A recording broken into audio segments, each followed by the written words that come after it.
안녕하세요. 저는 서울의 한 백화점에서 인사팀 사무직으로 근무하고 있는 30살 여성입니다. 백화점에서 근무한다고 해서 판매만 하는 건 아니에요. 그 백화점이 잘 운영될 수 있도록 뒷받침해주는 다양한 부서들이 존재합니다.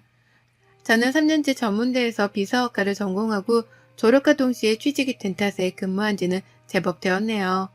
가끔 야근을 하다 보면 음악을 틀어놓거나 남들은 어떻게 사나 이야기를 듣는 것을 좋아해 사연 채널을 종종 틀어놓곤 하는데요. 불과 몇 개월 전에 제가 이혼하게 되면서 겪었던 일들이 생각나 이렇게 사연을 쓰게 되었네요. 그동안 시집살이, 시처짓은 사연으로만 들었지 제가 직접 당하게 될 줄은 몰랐습니다. 뭘 엄청나게 당한 건 아니지만 어찌 보면 별것 아닌 문제로 집안 싸움으로까지 번져 제 인생에 더 큰 오점을 남기기 싫어서 이혼을 했거든요. 말도 안 되는 걸로 우기는 시어머니, 저를 감싸려는 척만 했던 남편과 평생 살다가는 제명에 못 살 것 같았어요. 무슨 사연인지 궁금하시죠? 그럼 지금부터 제 사연 시작할게요. 저는 대학을 졸업하고 23살의 어린 나이에 우연히 좋은 기회로 큰 호텔에 입사하게 되었습니다. 학교 생활을 잘했던 탓에 학과 교수님의 추천을 받아 스카웃이 된 거거든요.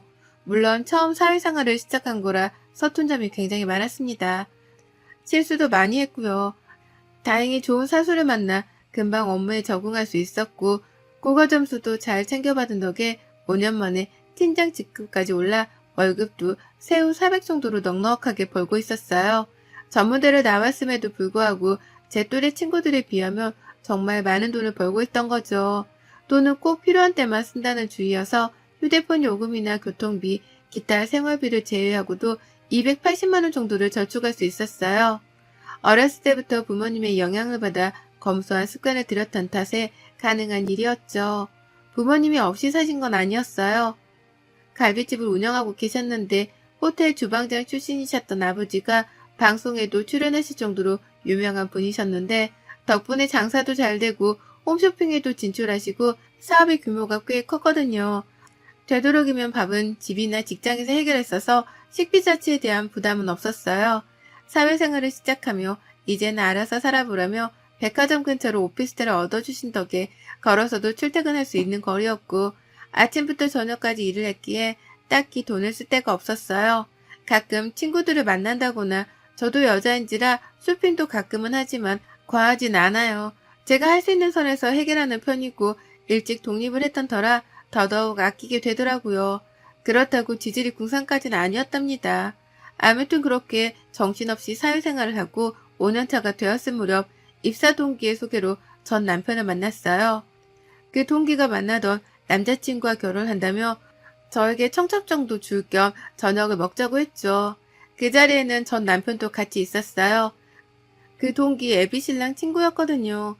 그날 저녁 식사를 했고 분위기 좋은 와인바에서 2차를 즐겼습니다.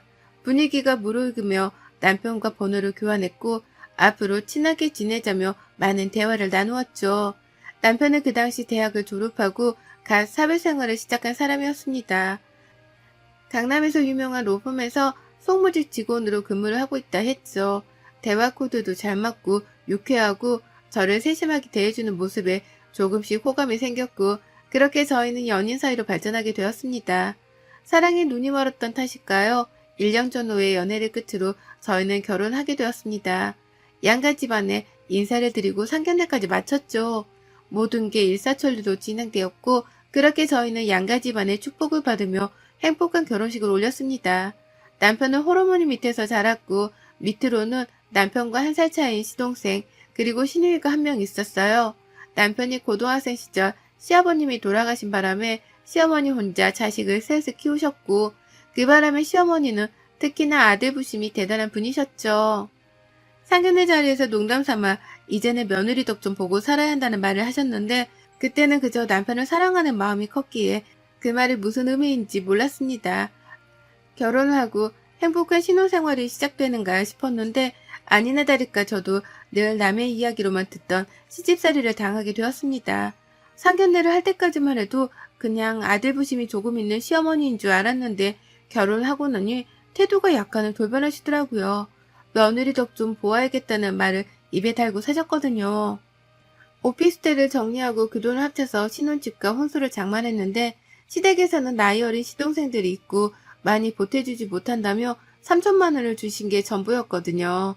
그래도 행복한 결혼 생활을 망치고 싶진 않아서 제가 살던 오피스텔을 정리한 돈과 제가 모아왔던 돈, 그리고 친정 부모님이 보태라며 주신 1억을 합쳐 빚 없이 신혼집을 장만한 거였습니다. 시댁에서 주신 3천만 원은 나중에 비상금으로 쓰게 두라며 남편 명의의 통장에 입금시켜 놓았죠. 결국 따지고 들면 시댁의 도움은 하나도 받지 않은 셈이었어요. 그걸 모르던 시어머니는 신혼집을 자기 집인 마냥 드나들며 온갖 살림에 간섭을 하기 시작하셨죠. 저와 남편이 대출받아 같이 마련한 집인 줄 아시더라고요. 신혼집은 온전히 제 명의로 된 제 집이었습니다. 너 결혼했다는 애가 살림이 이게 뭐냐? 인스턴트 데워 먹니? 나는 여태 우리 아들한테 그런 거 먹여본 적이 없다. 그게 다 몸에 얼마나 안 좋은 것들인데 자고로 음식은 청성이야. 하나하나 깨끗한 유기농 재료로 만들어서 먹어야지. 너 살림 좀 배워야겠다. 어머니, 저희 둘 다 일하다 보니 챙겨 먹을 시간이 별로 없어요. 그래도 주말에는 웬만하면 요리해 먹고요. 장도 근처 대형마트 가서 보는데 거기 품질이 나쁜 건 아니잖아요. 아무리 고급지면 뭐하니. 그거 다 농약 쳐서 때깔 좋게 보이려고 한 건데 재료는 앞으로 시장에서 장 보고 음식은 다 해먹어라. 내 아들 아침 굶기지 않았으면 좋겠구나. 그리고 옷은 다 분리해서 빨지?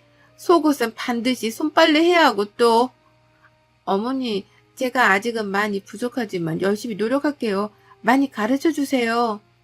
시어머니가 잔소리를 하실 때마다 그래도 잘 살으라고 덕담하시는구나 하고 새겨 들었어요. 그래도 저희보다는 오래 인생을 사신 분이고 살림을 더 많이 하셨던 분이니까 하시는 말씀이 다 일리가 있겠거니 생각했거든요. 더군다나 시어머니라서 더 그러려니 했었습니다. 밉보이면 안 되니까요. 그때는 뭐가 그렇게 무서웠는지 왜 그렇게 잘 보이고 싶었나 모르겠네요. 오히려 친정 부모님은 사업이 바쁘셨던 것도 있지만 이제 결혼도 했으니 제 인생은 제가 개척하며 살아야 된다고 가급적 연락을 하지 말라고 하시더라고요. 본인들도 먹고 살기 바쁘니 정말 중요한 일 아니면 애초에 신경 쓸 일을 만들지 말라 하셨습니다. 무소식이 희소식이니 그런 줄 알겠다면서요. 그렇게 남편과 알콩달콩 사이도 좋고 시어머니의 간섭과 함께 저의 정신없는 신혼생활이 이어졌습니다. 1년이라는 시간이 흘렀고 그러다 제가 남편과 이혼하게 된 결정적인 사건이 발생합니다. 어느 날 정신없이 보고서를 작성하고 있는데 시어머니께 연락이 오는 겁니다. 전화를 받을 수 없는 상황이어서 문자 메시지로 잠시 뒤에 연락드린다고 하고 일을 마무리하니 점심시간이어서 오후 1시가 다 되어서야 전화를 드렸어요. 전화를 받은 시어머니는 상당히 화가 난 목소리셨습니다. 예, 네가 바쁘면 얼마나 바쁘다고 이 CM이 전화까지 돌리고 그러는 거야? 그깟 백화점 일이 뭐 대단하다고. 강남 로펌 다니는 네 남편 정도는 돼야 바쁘다고 하는 거야. 그나저나 한 달 뒤가 내 생일인 거 알고 있냐? 네, 당연히 알고 있죠. 근데 그날 주말이 아니어서 퇴근하고 저녁 식사하면서 챙겨드려야 할 것 같아요. 월차도 지난달에 일이 있어서 땡겼었던 터라 휴가 사용을 못하거든요. 뭐? 그게 말이 됐니? 결혼하고 나서 네가 처음 챙기는 CM이 생일인데 그냥 저녁 한 끼로 때우려고 그러니? 너희 결혼할 때야 내 생일이랑 맞물려서 집안에 큰일 치르느라 그러려니 하고 넘어갔지만 결혼하고 나면 당연히 네가 직접 이 CM이 생일상 정도는 차려야 하는 거 아니냐? 네, 어머님 말씀 100번 옳아요. 하지만 제가 이번에 맡은 행사 기획이 연말까지 진행되어야 해서 당분간 시간이 없을 것 같아요. 매일 야근하고 있는 상황이고 다음 달이 준비 막바지 기간이라 정신 없어서요. 여자가 바깥일 하다 보면 가정에 나몰라라 하는 거야. 이번에는 내가 직접 생일상을 받아봐야겠구나. 그런 줄 알고 있으마. 나도 이제는 며느리 덕 좀 보고 살아야지. 그깟 저녁 한 끼로 퉁치려 하지 마라. 무턱대고 생일상을 직접 차리라는 시어머니의 말에 조금은 어이가 없었어요. 하지만 업무 스케줄상 도저히 시어머니의 생신날에는 휴가를 쓸 수가 없었습니다. 밤늦게 퇴근 후 남편과 상의를 했어요. 당신 어머니 생신 때 따로 계획 있어? 점심에 어머님이랑 통화했는데 생일상을 직접 차리라고 하시네. 나도 당연히 그러고 싶지만 당신도 알다시피 내가 지금 맡은 프로젝트 때문에 시간이 안 나. 연차도 미리 땡겨 쓴 바람에 쓸 수 있는 것도 없고 이 프로젝트가 얼마나 중요한 건지는 알지? 나도 내가 하는 일이 있는데 어머니가 매번 내일 무시하는 것도 솔직히 조금은 싫기도 하고 자기가 대신 잘 말씀드려줘. 그날 되도록이면 일찍 퇴근해서 저녁 같이 먹고 쇼핑도 시켜드리자. 엄마한테 전화 왔다고? 내가 안 그래도 잘 말씀드렸는데 회사 일이 바쁘다 보니 저녁 먹고 원하는 선물 사드리겠다고. 그러니까 알겠다고 하셨는데 왜 말이 다르지? 나 모르지. 그새 마음이 바뀌셨는지도? 그러니 당신이 내일 연락드려서 잘 말씀드려줘. 내가 도저히 시간이 안 나서 그래. 당신도 알잖아. 그럼 내가 엄마한테 잘 말해볼게. 염려하지 말고 있어. 우리 엄마 그래도 그렇게 꽉 막힌 사람 아니야. 그렇게 시간이 흘러 시어머니 생신이 일주일 정도 코앞으로 다가왔어요. 저는 당연히 남편이 잘 말씀드렸겠거니 생각하고 정신없이 일에 몰두하고 있었죠. 시어머니가 전화 와서는 언제 장을 볼 거냐면서 다그치시더라고요. 이번 생일상 아주 기대가 크구나. 지난번에 동훈이가 알아서 잘 준비할 테니까 신경 쓰지 말라고 하던데 그래도 네가 양심은 있나 보구나. 어떻게 준비할지 모르겠으면 나한테 물어보렴. 그리고 메뉴에는 이왕이면 버섯이랑 팜을 잔뜩 넣은 갈비찜을 해줬으면 좋겠구나. 내가 갈비를 좋아하거든. 그리고 양을 조금 많이 했으면 좋겠어. 친구들이랑도 먹어야 하니까. 동훈 씨가 제가 생일상을 차린다고 했어요? 저도 말씀드렸다시피 그때까지 프로젝트를 진행해야 해서 퇴근하고 저녁 식사를 해야 할 것 같다고 잘 전달해달라고 부탁했는데 중간에 소통에 문제가 있었나 보네요. 뭐? 지금 그게 무슨 소리냐? 내 생일이 며칠이나 남았다고 그런 소리래. 그래서 지금 생일상 못 차리겠다는 거냐? 이 CM이가 그렇게 만만해 보이던? 어떻게 된 게 며느리라고 하나 했는데 CM이 생일상은 못 차린다는 소리가 나와. 일이 바쁘면 얼마나 바쁘다고 가족보다 일이 더 중요하냐? 너 그런 애였어? 어머니 그런 게 아니라요. 저도 큰 프로젝트를 맡은 거 처음이기도 하고 이번 일 잘하면 인사고과에도 큰 점수가 반영된다고 해서 저도 그만큼 열심히 하고 있는 거예요. 월급이랑도 직결되어 있는 문제고 동훈 씨도 이해한다며 잘 말씀드린다고 했는데 너무 안 좋게 생각하지 마세요. 그래도 제가 좋은 선물 하나 해드릴게요. 그깟 선물 몇 푼이나 한다고. 너한테 정말 실망이다. 나는 어떻게든 너한테 생일상 받아야겠다. 이번에 그깟 거 하나 못하면 너는 내 며느리도 아니야. 친정에서 뭘 배워왔길래 아유. 사부인은 이런 것도 하나 안 가르치고 시집을 보내셔서는. 어머니 제가 죄송한 건 맞지만 그래도 저희 친정 욕하는 건 아니죠. 제가 죄송하다고 했고 미리 말씀도 드렸는데 이렇게 막무가내로 말씀하시면 저도 서운하다고요. 제가 안 해드린다는 게 아니잖아요. 뭐 막무가내? 너 아주 CM이를 잡아먹으려고 한 달이 났구나. 이제 본색을 드러내겠다 이거냐? 이대로 시어머니와 전화통화를 계속했다가는 큰 싸움이 날 것만 같았죠. 친정을 욕보이는 말씀에 울컥했던 것도 있지만 퇴근 후 남편과 자세한 이야기를 해야 했습니다. 남편은 시어머니께 저녁 식사를 하자고 말씀을 드렸는데 곧 죽어도 제가 차려주는 생일상을 받아야겠다며 고집을 부리시더래요. 그래서 제 상황을 뻔히 아는 남편이 계속 달래드리고 있는데 안 통한다며 본인도 난처하다고 하더라고요. 그러면서 오늘 통화한 내용을 말하니 남편이 사과를 하며 자신이 중간 역할을 못해서 미안하다고 사과를 했습니다. 자신이 그날 월차를 내서 어떻게든 음식을 해갖고 시댁에서 저녁상을 차릴 테니 제가 한 걸로 하고 제발 비유 좀 맞춰달라 사정사정을 하길래 알겠다고 대답했습니다. 문제의 그날 남편은 모든 요리를 다 할 수 없었기에 새벽부터 유명한 반찬가게며 맛집으로 소문난 갈비찜 가게를 찾아가서 포장을 해오는 등 정신없이 움직이더군요. 나름 전도 붙이고 잡채도 할 줄 알아서 사온 음식들과 이래저래 조합을 하니 그럴싸한 한 상이 차려졌습니다. 그렇게 시댁에서 저녁을 먹는데 시동생들도 맛있다며 잘 먹어주더군요. 저는 시어머니께 죄송한 마음을 담아 나름 최고급의 명품백과 지갑을 세트로 선물로 드렸습니다. 그래도 500만 원이 넘는 선물이었어요. 결혼하고 처음 챙겨드리는 생신이기도 하고 거하게 한턱 쏜 셈이죠. 그런데 시어머니는 자기 아들이 차린 상인지도 모르고 드시는 음식마다 하나하나 타박을 하시더라고요. 너는 도대체 음식을 어떻게 배운 거니? 이 반찬들은 하나같이 다 짜고 잡채에 참기름을 넣어야지 들기름을 넣질 않나. 갈비찜에 내가 버섯이랑 밥 많이 넣으라고 했는데 꼴랑 몇 개 들어가고 이전은 또 왜 이렇게 붙였어? 너 이래서 명절 음식을 제대로 하겠냐? 너 도대체 친정에서 뭘 배워온 거니? 너네 부모 갈비찜 한다며. 음식점 하신다는 분들이 딸한테 이런 거 하나 안 그르쳤다디? 기본 중에 기본인데 너네 친정은 정말 양심도 없구나. 어떻게 이런 딸을 우리 집안에 시집을 보내서는. 저는 그 소리를 듣고 참고 있던 이성의 끈을 놓아버렸어요. 식사를 하던 시동생들과 남편도 시어머니의 말씀에 서로 눈치 보기 바빴고 제가 표정이 굳어지자 어쩔 줄을 몰라 하더라고요. 급기야 시동생 중 한 명은 물을 가지러 간다며 자리를 뜨더라고요. 저는 시어머니께 있는 사실 그대로를 말씀드렸어요. 어머니, 제가 저번에도 참고 넘어갔는데 저희 친정 모욕하지 마세요. 그리고 이 생신상 동호 씨가 차린 거예요. 반찬도 호박나물은 직접 한 거지만 반찬 가게에서 사온 것도 있고요. 갈비찜은 동훈 씨가 아침부터 뛰어다니면서 맛집이라고 소문난 유명한 곳에서 공수해온 거고요. 국도 동훈 씨가 끓인 거고 하나부터 열까지 다 동훈 씨가 한 거예요. 그런데 제가 왜 친정료까지 들어가며 이런 말을 들어야 하죠? 정말 듣자 하니 거북해서 뭐? 그럼 이 생일상이 네가 차린 게 아니란 말이야? 나는 내 자식 때 손에 물 한 방울 안 묻히고 키웠는데 너 어쩜 나한테 이럴 수가 있니? 그러면서 정말 엉엉 소리내서 통곡하다시피 우시더라고요. 덕분에 저는 신우이에게 완전 못된 며느리로 낙인 찍혔고 그 자리에서 시어머니 편을 들며 욕을 하더라고요. 저는 신우이까지 저와 제 친정을 무시하는 말을 하길래 맞받아치면서 결국 큰 소리가 나게 되었고 그 상황에서 남편과 시동생들은 어쩔 줄을 모르더라고요. 겨우 시어머니가 진정이 되시자 남편이 한마디 하더라고요.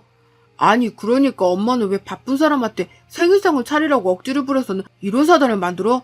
누가 차리면 어떻고 맛이 없으면 어떤데. 그리고 꼭 며느리가 생신상을 차려야 해? 우리가 차린 적도 없는데 왜 며느리만 갖고 생떼를 부리는 거야? 그리고 처가를 그렇게 말하면 내 입장은 뭐가 돼? 수진이 기분은 어떻겠냐고. 너 지금 이 엄마보다 네 마누라 편을 드는 거야?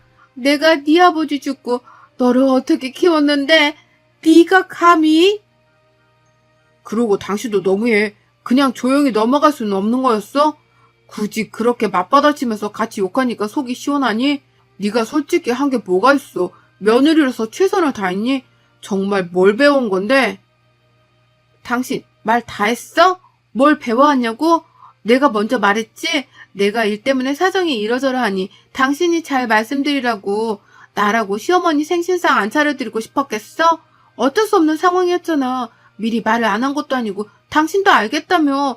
근데 왜 나한테만 그래? 내가 뭘 잘못했어? 당신은 그 성격이 문제야. 성격 좀 제발 죽이고 살아. 며느리면 며느리답게 남편이 있으면 남편을 좀 위하고 살아야지. 이건 뭐 독불장군이 따로 없으니 그럴 거면 너 혼자 살아. 당신이 이런 사람인 줄 알았으면 결혼 안 했어. 진짜 시간을 되돌리고 싶다. 너 지금 그 말 후회 안 해? 나랑 결혼한 거 후회한다는 말로 들리는데 내가 이해한 게 맞니?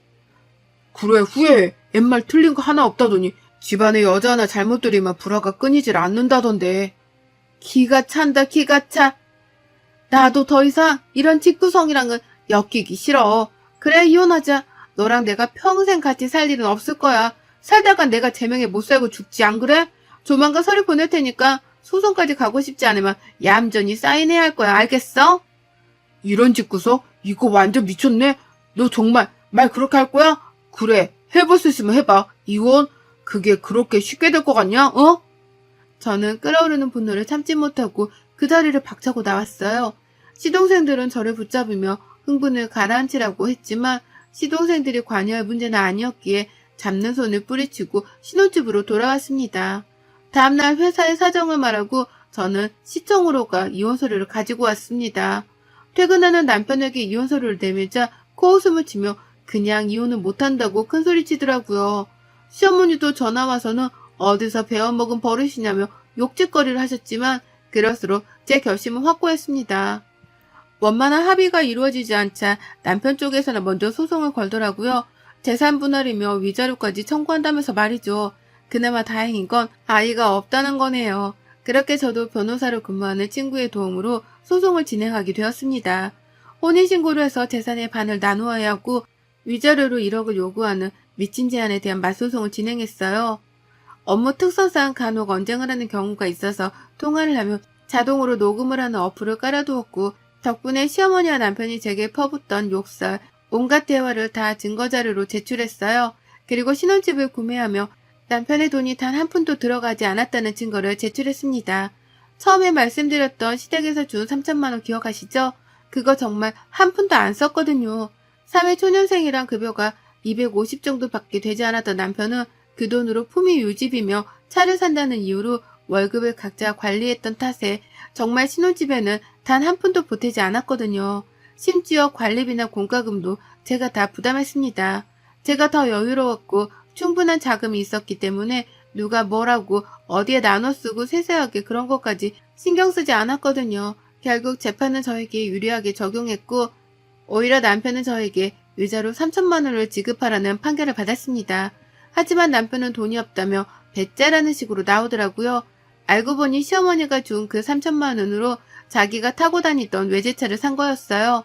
저한테는 중고로 구매해서 싸게 샀다는 둥 그러더니 알고 보니 전 재산을 털어 산 거였네요. 결국 빈털터리로 쫓겨나게 생긴 남편은 그제서야 저에게 잘못했다며 빌더라고요. 시어머니도 자신이 너무 과했던 것 같다며 앞으로는 시짜짓 하지 않겠다고 같이 찾아와 빌더라고요. 하지만 이미 그들에게 많은 실망을 했고 제 인생을 맡길 가치가 없다고 판단되었기 때문에 조금의 배려 따위는 하지 않기로 결심했습니다. 그 집에서 남편이 가지고 온 옷가지들, 드라이기와 면도기만 박스에 싸서 시댁으로 보내버렸고요.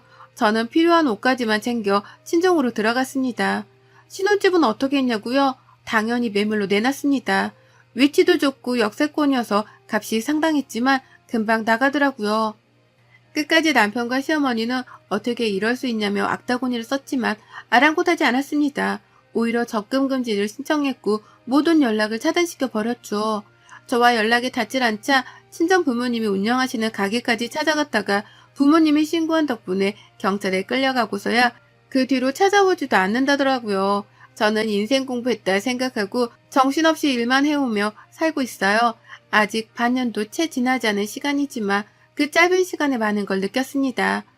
친정 부모님도 요즘엔 이혼이 흠도 아니라며 괜히 위축돼서 살지 말라고 당부하셨고요. 저는 한 달간 휴직을 할 생각이에요. 상처라면 상처겠지만 제 인생의 오점을 훌훌 털어버리고 오히려 유럽 여행을 계획하고 있습니다. 전 남편에게 쏟아부었던 시간, 돈, 그게 아까워서라도 깔끔히 비워내고 싶더라고요. 결혼을 하고 혼인신고까지 했지만 2년이라는 짧은 시간을 끝으로 제 결혼 생활은 막을 내렸어요. 지금 생각해보면 조금 더 신중하게 생각하고 결혼을 했어야 했나 싶네요. 여러분도 몇 년 살아보고 도저히 안 되겠다 싶고 아이가 없다면 차라리 바로 새 출발하세요. 참고만 살다가는 제꼴납니다.